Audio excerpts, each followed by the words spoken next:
பாதையை பார்த்தீங்கன்னா 40 அடி பாதை போட்டிருக்காங்க. அதாவது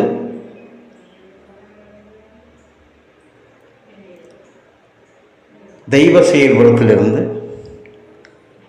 ஸ்ரீவைகுண்டம் போகக்கூடிய தார் ரோட்டில் வரும்போது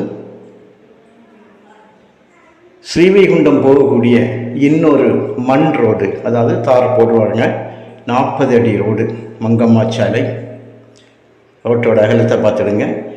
இதில் ஒரு 3 கிலோமீட்டர் உள்ள வரும்போது இந்த இடம் அமைஞ்சிருக்குது. 480 ஏக்கர் பரப்பளவு கொண்ட இந்த இடம் 4 பக்கமுமாக நல்ல முள் வேலி அமைச்சிருக்காங்க. வேலி உங்களுக்கு எந்த டேமேஜுமே கிடையாது. 4 பக்கமுமே வேலி நல்லா வச்சுருக்காங்க. முன்பக்கம் தரை